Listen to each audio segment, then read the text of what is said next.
Good afternoon, I'm Annabelle Regan with 2NURFM Hunter News. Newcastle MP Tim Crackenthorpe is looking to the future of Stockton after a suspicious fire destroyed a service station on Saturday night. Newcastle Council has taken action against the owner over concerns people were living at the station and using it to sell second-hand goods contrary to its zoning. The service station was at the centre of a long-running dispute between residents and its operator. Tim Crackenthorpe says if actions were taken sooner, the fire could have possibly been avoided. Well, I've been working very hard with the local community since the beginning of this year to have the lease annulled, and, if this government had acted a little bit quicker, perhaps we wouldn't be in the situation we are today. Police are appealing to the public after a pedestrian was injured at a collision at Paculpin over the weekend.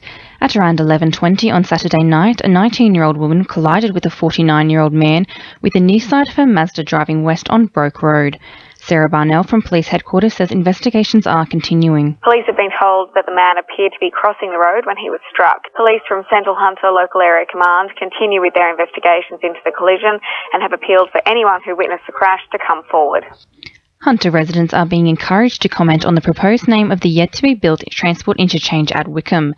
The new station will be the primary interchange for public transport in the city, with Transport of New South Wales proposing that station be called Newcastle Interchange.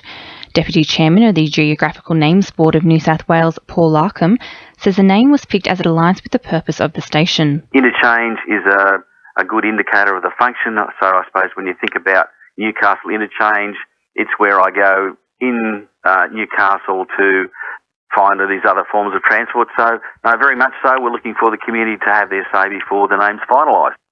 Thornton-based ATSA Defence Services have developed a shark detection system, Cleverboy, with the state government agreeing to trial the new technology in a move to mitigate shark attacks. The Cleverboy uses sonar technology to detect shark movements, with signals which are then sent to lifeguards. Testing will commence early next year with the aim of keeping the system running for 30 days without the need of maintenance. And there could be new hope on the horizon for Hunter women suffering from early forms of breast cancer. The results of an international clinical trial have shown that anastrozole is effective for treating postmenopausal women in the early stages of the illness, with many who took the drug experiencing diminished vein thrombosis and gynecological issues.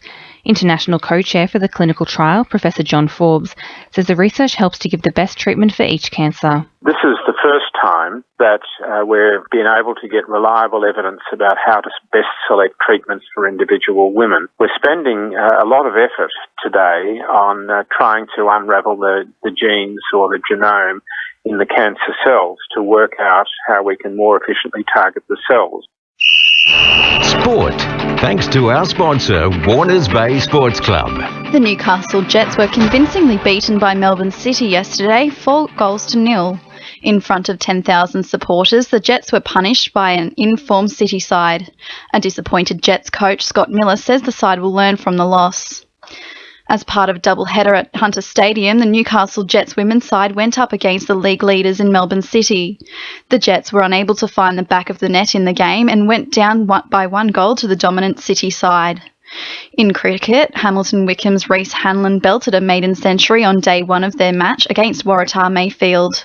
The Hamwicks declared at 6 for 307 and have Waratah 1 wicket down for 14 runs. Meanwhile, University looked to be at risk of slipping to 4th spot following an early collapse in their reply to Newcastle City's 228. Uni will resume at 3 for 45 next Saturday. That's sport. I'm Georgia Lupton. 2NURFM News Time is 12:10.